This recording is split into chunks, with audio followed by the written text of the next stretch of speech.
Wenjogerera kaakano leero ng'ennaku z'omwezi 22 omwezi ogwamuwakanya omwaka 2024 omukulu amanyikiddwa nga Edrisa Musuuza oba Eddie Kenzo erinnya erirya mu ndago ng'ono si mulala ye bbawa minisita amanyikiddwa nga Fiona Nyamutoolo yeegasse ku bawabuzi b'omukulu amanyikiddwa nga Yoweri Kaguta Museveni tibuhaabulwa wabula ye agenda kuba akwasaganya ensonga z'abayiiya oba creative si mu lulimi olunyaanyimbe okusinziira ku muwandiisi ow'enkalakkalira mu yafeesi ya Pulezidenti Yoweri Kaguta Museveni omukulu amanyikiddwa nga Yunusu Kakande gye buvuddeko yavaayo n'ategeeza Paaliyamenti y'eggwanga lyattu Uganda nti omukulu Museveni alina abawabuzi mu nsonga ez'enjawulo abasukka mu 139 wabula wenjogerera kaakano bw'ogattako bwana Edrisa Museveni abawezezza abawabuzi abawera 140 era bonna nga bakwasaganya ensonga ez'enjawulo mu nsonga y'okuyiiya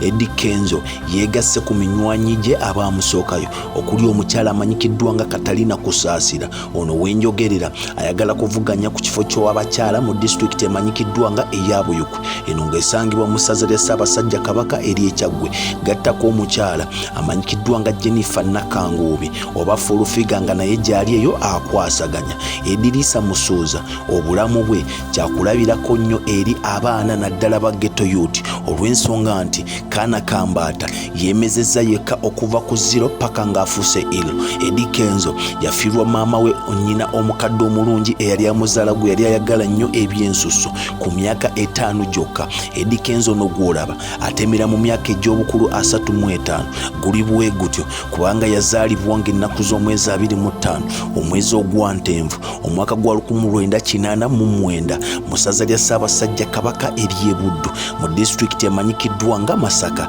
Edrisa Musuuza atandika okulya mu ndago mu mwaka gwa 2008 n'oluyimba olumanyikiddwa nga Yanimba nga luno yalukola n'omukulu amanyikiddwa nga Mickey Wine muganda wa His Excellency Robert Kyagulanyi Ssentamu. Edrisa obulamu bwe obusinga ng'avubuka yabumalira ku streets z'e Masaga kw'ossa n'ez'e Kampala. Yali yeegomba nnyo okukyanga akapiira era kaamuyambanga nnyo okumuyisa mu bibiina eby'enjawulo wadde oba oliawo teyalina bisaanyizo byali bimukkirizisanga kweyongerayo naye olw'okukyanga endiba yakkirizibwanga okweyongerayo wabula olw'okwagala okulya mu ndago yasikirizibwa okulekawo endiba yeegatte mu kisaawe bunnambirira. Eddie Kenzo alina awards nnyingi z'abala ku mugongo gwe era ne wenjogerera kaakano okuviira ddala mu mwezi ogwa Muzigo omwaka gwa 2023 ye mukulembeze w'ekibiina ekigatta abannabitone ekimanyikiddwa nga National Musician Federation era abakinga okukijjumbira mumanyi bulungi enteekateeka ezigenda maaso mu bitundu by'emutundwe buli lwakubiri.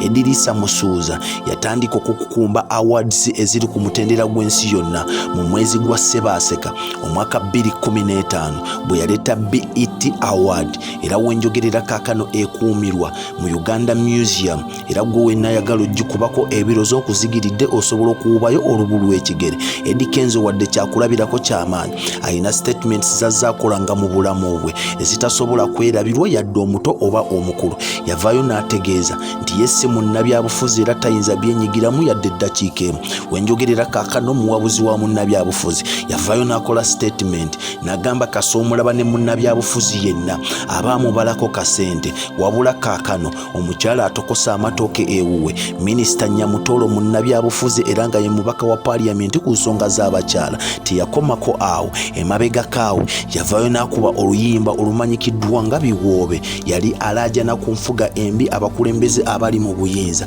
gye baali bakwasaganyamu eggwanga lyattu Uganda wabula wenjogerera kaakano ebyo byonna yabyerabira yasalawo akwatagane ne gavumenti eri mu buyinza okutembeeta ensonga ye zagamba nti z'abannayuganda. Bwana Musuuza tumutaddeko amaaso tulabe oba ye anaabako enkyukakyuka oba obuwabuzi bw'anaawabula Museveni kuba abasinga be abalondebwa okumuwabula tebamulabangako yadde omukubako ebirozo bamulabira ku telefayina na kumuwulirizira ku leediyo. Era wenjogerera kaakano omugenzi amanyikiddwa nga Tamale Mirundi yali aweereddwa ekifo kye kimu okuba presidential advisor mu nsonga ezimu n'avaayo n'abisambajja Kayanja n'agamba toyinza kungattika n'abantu batategeerekeka nga bafuulufiga nange omusajja omukengufu mbumbe muwa buzibu. Bwana Edirisa Musooza tumwagaliza buwanguzi obw'amaanyi tulabe oba anaasakira agatte ku kisaawe ekyabalya mu Ndago. Nze omwana Soda Expo TV gyekuumireko tugenda kutuusaako bingi nkuyanja